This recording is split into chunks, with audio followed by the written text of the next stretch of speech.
ओम काले मित्रों, आज हम जपादी कर्म कैसे करें इस बारे में बातचीत करेंगे।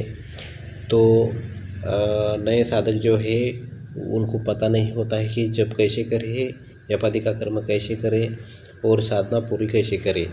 तो साधना के 5 अंग होते हैं। पहला तो होता है जप करने का, दूसरा अंग रहता है हवन करने का, तीसरा अंग रहता है तर्पण करने का, चौथा अंग रहता है मार्जन करने का और 5वां रहता है ब्राह्मण या गुरु भोजन करने का। तो जप तो मूल है, जप करने किया तभी हम आगे की साधना पूरी कर सकते हैं। इसलिए जपादी कर्म जो है हमारा वो अच्छी तरह से होना चाहिए। जपादी कर्म में जब साधना सिद्धि है तो जप का स्थान, जप का आसन, जप की दिशा, जप की माला इत्यादि विशेष महत्व होता है। प्रत्येक प्रयोजन लिए अलग अलग आसन, अलग अलग दिशा, अलग अलग माला का विधान किया गया है। आप अगर एक ही स्थान पे बैठते हैं, अगर आपकी पूजा ग्रह है उसमें भगवान के सामने मुँह करके हम अगर पूरे षटकर्म के सभी जप करते हैं तो उसमें आपको फल नहीं मिलेगा और तो आपको दोष ही लग जाएगा। तो क्या होता है कि आप अगर साधना में है, माता बगलामुखी की साधना कर रहे हैं या कौन से भी देवी देवता की साधना करते हैं, तो उसमें पहला तो है कि आपको षटकर्म में अगर रुचि है और आप षटकर्म की दीक्षा लेते हैं, षटकर्म के मंत्र लेते हैं, तो उसके लिए आपको ये जप कैसे करें, कौन से कार्य के लिए कौन सा जप करें, कैसे करें, कौन सा आसन ले, कौन सी दिशा की और मुँह करके बैठे, ये सब जानकारी ज़रूरी है। तो पहले तो क्या है, तो स्थान, घर में जप का जो फल है वो 1 गुना रहता है। आप अगर घर में जप करते हैं उसका जो फल है 1 गुना रहता है। आप अगर गौशाला में जप करते हैं तो उसका 100 गुना फल मिलता है। आप अगर वाटिका रमणीय स्थल में अगर जप करते हैं तो उसका तीर्थ स्थल में करते हैं तो उसका 1000 गुना फल मिलता है। यानी आप अगर शिव मंदिर में जप करते हैं, माता जी के मंदिर में जप करते हैं, कौन से भी पुरातन मंदिर में जप करते हैं, शून्य ग्रह में अगर जप करते हैं यानी शिवलिंग जहाँ पे होती है अंदर, तो उसमें अगर जप करते हैं तो उसका जो फल है वो 100 गुना फल मिलता है। पर्वत पर अगर आप जप करते हैं तो उसका फल 10,000 गुना बढ़ता है।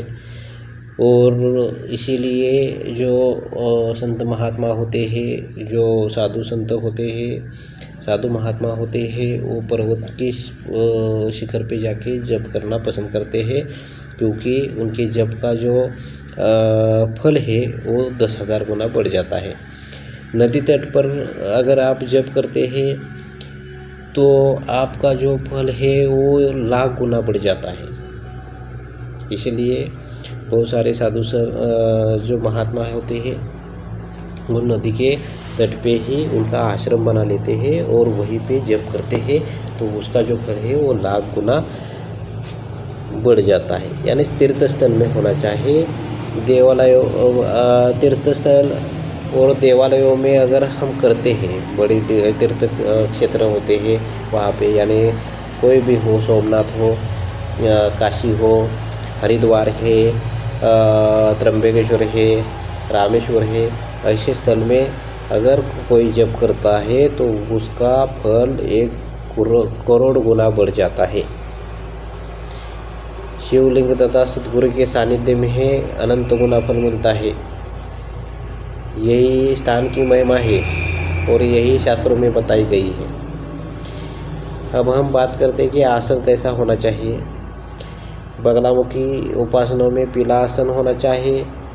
दुर्गा ललिता की उपासना में लाल आसन होना चाहिए। काली उपासना में नीला आसन सिद्धिप्रद है, इसलिए नीला आसन होना चाहिए। विशेष प्रयोजन है तो अलग अलग आसन कहे गए हैं। कपड़ों के आसन पर जप करने से दरिद्रता, पत्थर के आसन पर रोग, भूमि पर बैठकर जप करने से दुख, लकड़ी के आसन पर जप निष्फल होता है। कुश व दुर्वा के आसन पर कंबल व ऊन का आसन बिछाकर जप करे। काले मृग की चर्म का आसन व दर्भासन पर बैठकर जप करने से जप सिद्धि, व्याघ्र चर्म पर जप करने से मुक्ति, परंतु कंबल व ऊन के आसन पर जप करने से सर्वसिद्धि प्राप्त होती है। सफ़ेद रंग सुख शांति हेतु, मारण हेतु नीला काला, यानी सफ़ेद रंग सुख शांति हेतु, मारण हेतु नीला काला, ज्ञान वृद्धि हेतु गेरुआ, वशीकरण में हल्का पीला, उच्चाटन हेतु धूम्र वर्ण का आसन काम में लेवे। पूजा करके उठने के बाद आसन को कभी भी झटकना नहीं चाहिए, इससे सिद्धि की हानि होती है। साधना का समय शरीर पर वस्त्र कम होने चाहिए, सिर को ढके नहीं, पीत वस्त्र पहनकर पूजन करें। माता बगलामुखी के साधकों के लिए विशेष है, पीत वस्त्र ही धारण करें। पद्मासन, अर्ध पद्मासन, सिद्धासन, स्वस्तिकासन का अभ्यास हो तो अच्छा है, अन्यथा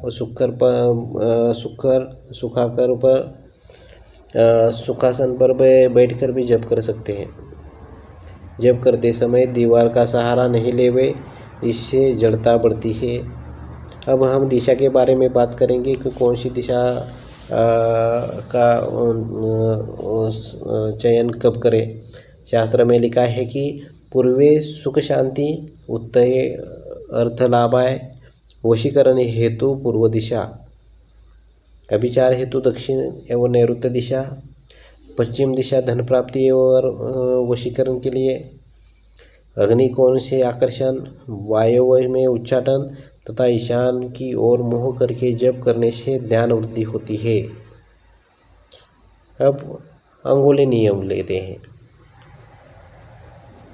शांत्यादि कार्यों में अंगुष्ठ व अनामिका से माला जप करे, तर्जनी का स्पर्श नहीं करे।